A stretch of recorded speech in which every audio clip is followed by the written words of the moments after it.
7:45. Can you hear me? Project your voice to that, yeah.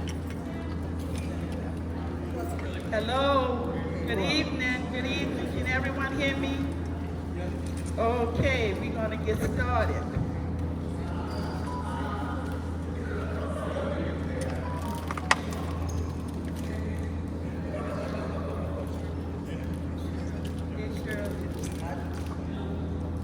Jeff, you should talk with Tony. Yes. He's a former Soldier Water Board member, and he lives in Trinity. Hey, Shirley, how you doing? Okay. Bedtime. That good. I know almost everybody out here, so forgive me. Patrick, forgive me. You can. Oh, okay. I'm going to speak real loud. Okay, let's get this started. I want to thank everyone once again, hey, Austin, for coming out tonight. I know you all could have been any other place, like at your house, not worrying about it flooding. So it's especially good to know and rewarding to know that you all came out with the threat of rainfall and flooding this afternoon. So, Amaya, where you went? I'm Cheryl Austin. I'm the Executive Director of Greater Treme Consortium. We are a 31 plus years old organization that was founded in 1993 by Mr. Jim Hayes, who was an advocate before founding this organization. He was the founder and president of the Treme Community Improvement Association. I've been Executive Director for the past 30 years, and our focus has been on outreach, of course, advocacy, affordable housing, economic development, and preserving Treme's unique culture. We've also been a collaborative organization. We've helped many organizations throughout the city in the healthcare field, and what else? Everything. Let me look at my slide. Economic development, the culture, and youth initiatives. But for the past 10 years, I'm trying to remember what I wrote you all. But for the past 10 years, our focus has been on the environment and the hazards caused by climate change. Thanks to Mr. Jeff Supat. Okay, and tonight, we're going to try and answer why we should care about flooding. One reason is New Orleans is vulnerable to storm surge flooding due to its location on the Gulf Coast. New Orleans' current system of pumping rain through drainage pipes and then lifting polluted water into Lake Pontchartrain can lead to flooding, dry out the soil, and pollute the lake. And another reason is because of the constant flooding halts community and infrastructural development. It damages homes, buildings, roads, bridges, and other public infrastructure, affecting our overall quality of life, which is today. That happened today. These are some examples, a couple of examples of where floods in Treme on Dumaine Street and on North Claiborne Avenue. I'm sure you all who live in Treme are familiar with that. Causes of flooding also is related to litter, broken meters, water meters, and also broken pipelines. Some of the work that we've been doing over the past 10 years have been working with WaterWise in educating residents throughout the city and informing them about flooding, green infrastructure, and how to manage stormwater.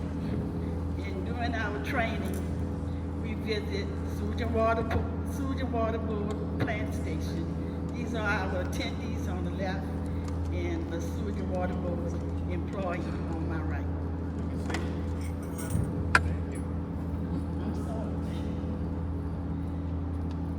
And these are a couple of the installations that we have installed at our office, which are permeable pavers, a planter box, a rain barrel, rain garden, and a French drain. And on the lot that we have on North Claiborne Avenue, we installed 3 rain barrels. The planter box outside the center is one that we excavated in 2018 and came back in 2019 and installed the trees around the Treme Center on North Villery, on North Villery and St. Philip Street. The stormwater planter box and the trees. Tonight, our goals are to submit comments to the Department of Justice on repetitive flooding residents experiencing Treme. And for those of you who do not live in Treme, please leave your comments also, either written or have us videotape. Our second goal is to inform the community on the types of green infrastructure and stormwater management interventions you can install on your personal property to reduce rainwater runoff. And the third is to introduce you to 3 of the 6 organizations that I work with in the Waterwise Gulf South Collective. And we all work to reduce flooding around the city and in our neighborhood. 3 of the organizations will present tonight: Waterwise Gulf South, Healthy Community Services, and Bunny Friend Upper Ninth Ward Neighborhood Association. Are you all ready? So I want to introduce you all to Mr. Jeff Supak. He's the Executive Director of Waterwise Gulf South. He will be followed by Dr. Angela Chaw. She's the founder and Executive Director, or CEO, of Healthy Community Services, and Ms. Catherine Prevost.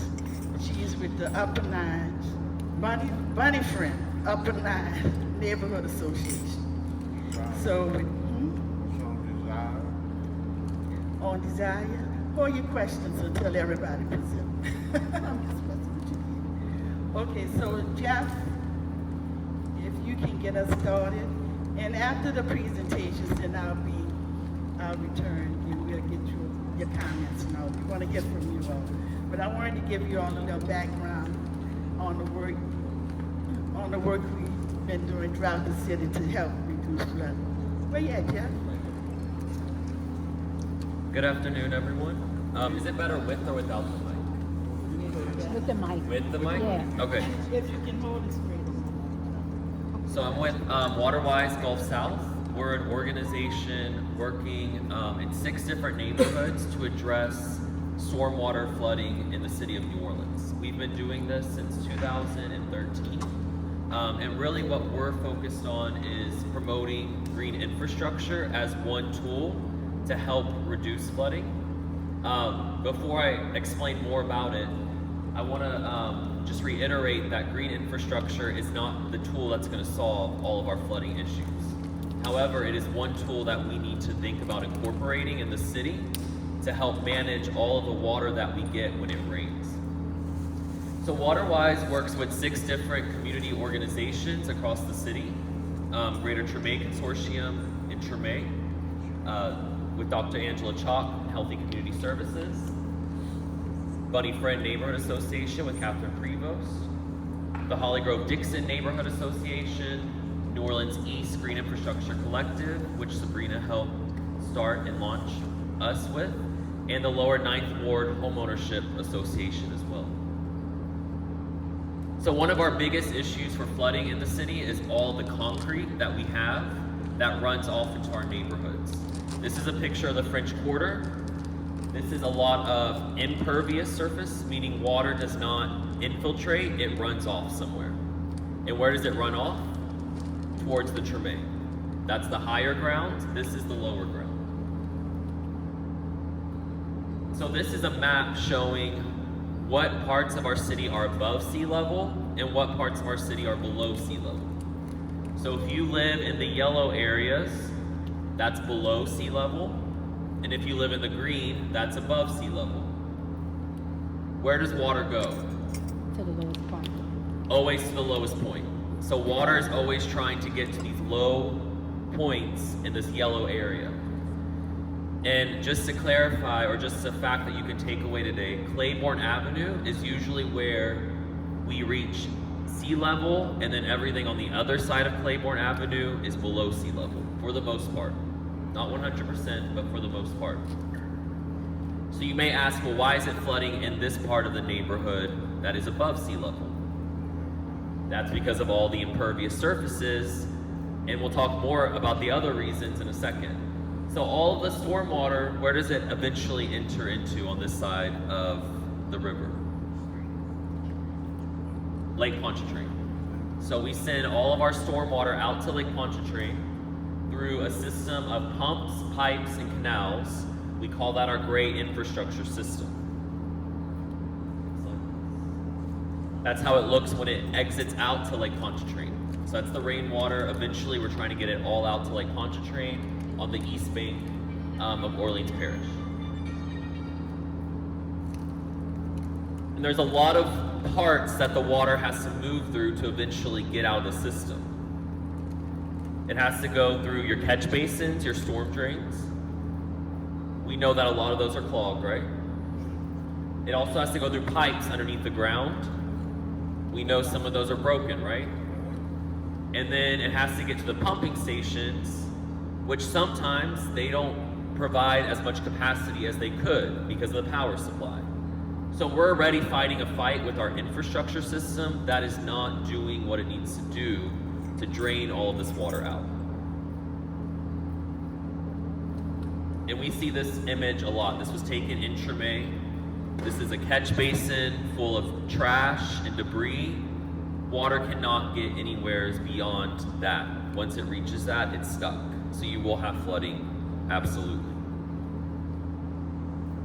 And we also have to mention climate change because we're getting stronger rainstorm events and we're getting more frequent rainstorm events. So if we have a system that's not serving us, and then we have the climate that is getting more intense, we certainly will have more flooding, as the picture showed behind us. WaterWise advocates for the use of green infrastructure. Again, it's not the tool that's going to solve all of our issues. It is one tool to help us in New Orleans infiltrate and detain water where it falls. So this is an example at Keller Library in 2016 when we did our first tour of a bioswale holding water after it rains. That's water that's not going into the street. It's being held in a spot and it's going to infiltrate or go back down into the ground and not cause more flooding issues for that neighborhood. This is another image of a Nora lot in Gentilly where you can see there's a cut in the road and that water actually goes from the street into that lot. It fills up and then it goes back into the ground. Again, taking water off of the street, helping to mitigate with some of the flood risks that we see. And that's holding 35,000 gallons of stormwater. So WaterWise has been doing this, I call it life by 1,000 cuts. We're doing projects after project after project. Small projects, rain barrels. Miss Renata at the front has a permeable sidewalk. A lot of the other residents that we work in Treme have little projects. Those projects are not withstanding to the flooding that we're getting though, because we're getting so much water at one time. So yes, these projects help on a residential site-by-site basis, but we need to do more of this work and we need to fix the problems with our infrastructure system at the end of the day. And on the last slide, I just wanted to leave you with, we've been able to install this is outdated at this point, I want to say we've been able to do maybe more towards 150 projects across the city. Over 800 trees across the city that we've planted. And this was without city funding. So this is us bringing dollars into New Orleans and putting projects to work in our neighborhoods.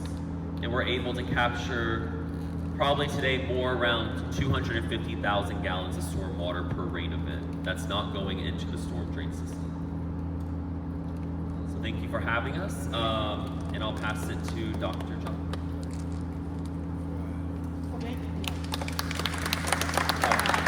We have our fall workshops coming up this fall. I'll make sure that all of y'all get a flyer for it. I'll make sure Cheryl sends you all the information.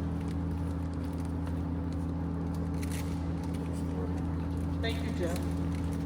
So I am Dr. Angela Chalk, but let me just say this.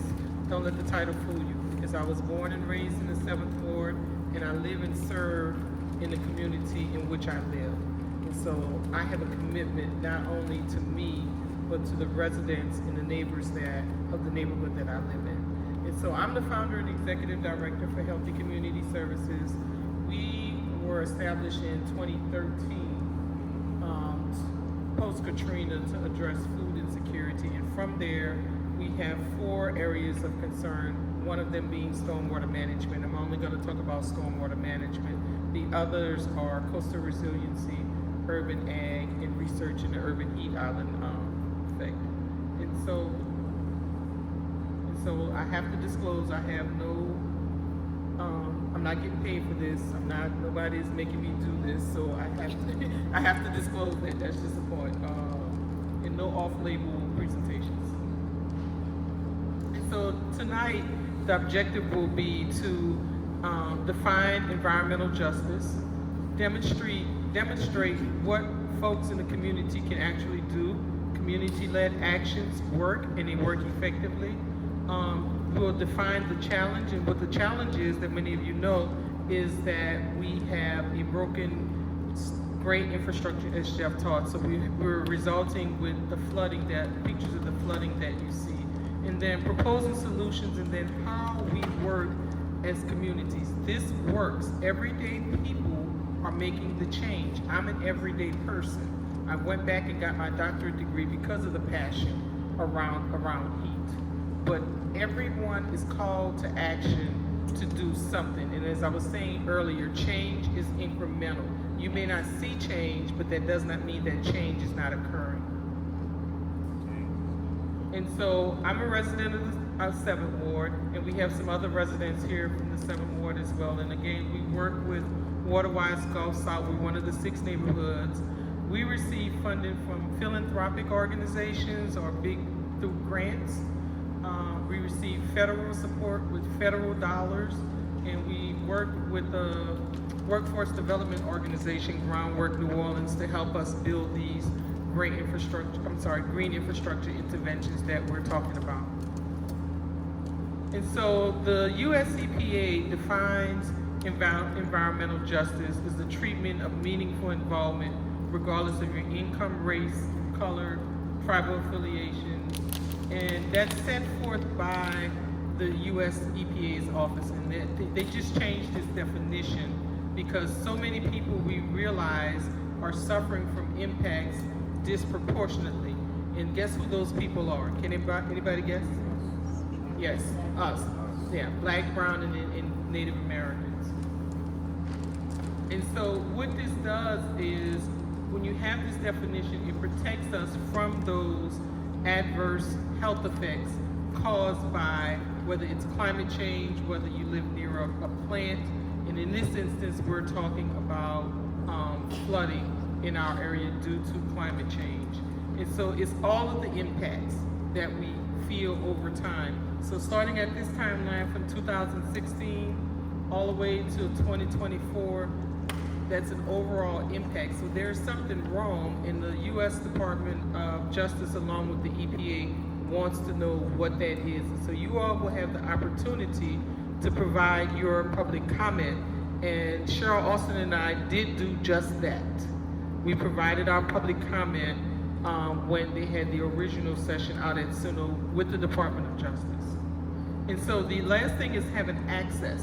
So unless you have access to be able to make these changes, then your community remains the same. Our community remains the same. And so the power lies with each of us in here. So it's not just government doing something for us, it's identifying what the issue is, bringing it to the attention of the people who can who make policies and who have the decisions. The power lies with each of us. I'm just an ordinary person that just talks about it. And so defining the problem. So this was taken in April of this year at Claiborne in La Harpe. So at the same time, let me point that out. These pictures were taken at the same time. So on the eastbound side, which is the side with the Circle Food Store, that's at Claiborne and La Harpe. That's what it looks like. Now just across the street, on the westbound side, that's headed back towards Esplanade Avenue. This is due to a green infrastructure. This is what that same street at the same time looked like. Anybody want to guess why? Next slide. Go ahead. You already know. So that's not fair for you to answer. You already know what it is that's happening. So how many people have ever passed the corner of Claiborne and St. Bernard, right where Gertrude Gaddis is at? So you see all the trees, you see all the plants that are there. That's called a biosphere. And the actual name of the site is the Vision to Reality Stormwater Management Park. And why it's called the Vision to Reality Stormwater Management Park is because residents of the 7th Ward, when we did one of our visioning sessions, we identified that area because it was rutted out, it was nothing there, it flooded. And so residents, we have some of those residents here, Arsene DeLay, Beverly Sweeney, Cynthia Walters, and if I miss anybody, I'm sorry. These are real people who said, can we do X? And so we were able to get the funding to put in that biosphere that you see right here, and it manages 35,000, well, it did manage 35,000 gallons of water. With phase 2, it's now going to be up to around 60,000 gallons of water on that one site. And that's driven by your neighbors, my neighbors. At initial point when it was assessed, the value was assessed at $28,000. So you see the figure now. It's up to $300,000, and that's according to the Louisiana Department of Transportation and Development. That's how they based the lease agreement that we have with them. So it's a joint use agreement between a female-led African-American organization that has a joint use agreement with the State Department of Transportation. And this project is made forward, and I have to mention this because we were getting the runaround from the state agency. And at the time, Representative Duplessis, who is now State Senator Duplessis, and the former Chief Resilience Officer helped us to move forward to get the permitting.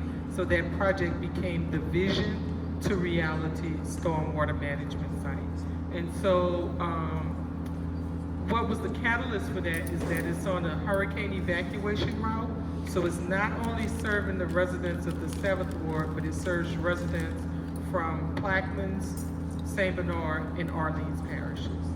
And then again, we work with Groundworks New Orleans with the workforce development. So these young men who built this all had previous contact with the criminal justice system. And so they're making an average salary now between $20 and $25 an hour to do green infrastructure as certified green infrastructure practitioners. But what's important, again, you've heard me mention about the residents, and that's community participation. So what you see here is a community engagement spectrum guide, and I'll make sure that Cheryl gets that so that you can see that in this case, we weren't tokenized. We didn't have government saying, yeah, we come to the meeting, you check a box off, and that's it. No, the residents led that, and that's what the message is. If you don't learn anything else from tonight, is that each of us have the power to make this change in the communities that we want to see. And so the next slide is, again, we spent a lot of time at the pumping station with the Sewage and Water Board, and if you ever get the opportunity to do that, you will have a better understanding of how our drainage system works with going to the pumping station. And I see some neighborhood champions here. Those of you who've gone to the pumping station, you're forever changed at how that water is managed to get out. And so the people who work at the pumping station, they really don't get enough respect for the work that they do. Because we talk about police, but let all of those people who work at the pumping station decide today that they retire. There's no one in here that can go and operate those pumping stations. So let me just let you know that. And so finally, I'll leave with this. Never doubt, I always end my presentations with this. Never doubt that a small group of thoughtful, committed citizens can change the world. Never doubt that, because we are changing that one neighborhood at a time. And I think today we have close to 175 neighborhood champions across the city who's making that change. So thank you. Thank you, Dr.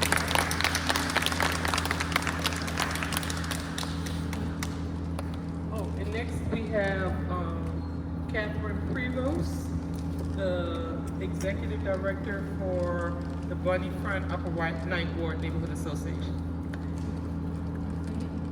Hi, my name is Catherine Prevost, and I live in the Upper Ninth Ward, and my community is Bunny Friend Neighborhood Association. That's my community. We're right around the park. Our boundaries are from one side of St. Claude all the way back to the canal, and then on Franklin Avenue all the way over into the other side close to the river.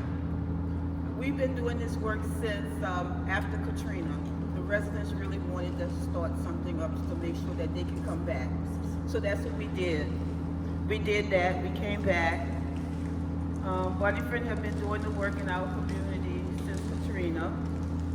The work we have been doing in our community for the past 5 years is working with Waterwise Gulf South. And that is so important inside of our community, especially with the flooding that we are having inside of our community.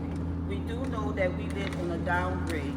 If you come from St. Claude and ride down to Florida, it's a downgrade. So when you see the water is running down. So what we've been doing is putting implementations in for green infrastructure, educating our residents on green infrastructure, teaching them how to advocate for what they really want and what they need and how to talk about it, so that the council people and others will understand why it's so important for us to have this green infrastructure inside our community. Just lately, we got the FEMA grant to do the planning inside of our community for flooding and to see how we can implement more green infrastructure. I think those things are very important. And I always tell my residents, knowledge is power and power is knowledge. Those things are very important inside of the community. Thank you. Thank you, Jeff. Thank you, Dr. Cho. Thank you, Greg, for coming out with your son. Okay, we're going to transition now to video recording. And the rest of the time is going to be spent with you all. No, there's no really, other than the same flyer that you all received, we wanted this to be a community meeting. We want the comments to come from you all. We are going to record the comments, your comments on video, or you can write them down. And the reason why this is important, because the Department of Justice, the Environmental Office, the Environmental Justice Office is going, well, they closed out. They extended it to the 22nd of this month. And so that's why we had the meeting today, so that we can collect those comments, videotapes, whatever it is that you want to say to them about flooding, and submit it to them. Now, what's going to happen with that information is two things. One is that it's going to be looked at, and probably parts of it will be part of their strategic plan. I think it's October that everything should come together, the writing of it. And the second thing is, we're going to ask for an investigation of why the continuous flooding in this particular neighborhood has been going on for more than 20 years. If you all would just take a look at the photographs, what you're going to notice is that the flooding has occurred at the same location for the same amount of time it stands, and about the same amount of flood water, storm water, rainwater, whatever kind of water you want to call it, dirty water.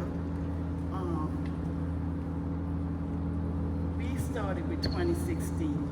2019 is omitted, but this has been going on since post-Katrina, more than usual. And we can say climate change, but it's more than climate change. And it's unfair for me to do the work that I'm doing and working with WaterWise and the other organizations, thinking that the work we are doing is going to solve it. We want to have this issue resolved. I was actually hit over the head by Miss Renata because, in her words, I'm working in the field. But because I live here, I'm ignoring it. I have not ignored it. I've been taking the pictures, posting them. That's not enough. We have to do more than that. And tonight, I promise you all, we will. The federal government is asking for the comments. I'm asking you all to help us help ourselves. Something has to be done. Also, to our credit, what I would like to say is, with WaterWise and the work we've been doing, we're about to take on an H&H study. And quite simply what that means is that we want to know what's actually happening underground, what's causing the flooding, and what we can do to reduce it. It's not going to solve everything, and Jeff tells me all the time that the study is not going to give us all the answers. But if the city have some of the answers, because this is the type of study that they run, then we're going to have them also. The study is going to be conducted in Treme. Hopefully it will start in September through February, and once we get that information, we're going to come back and report it out to the community. But tonight, I'm getting off the mic.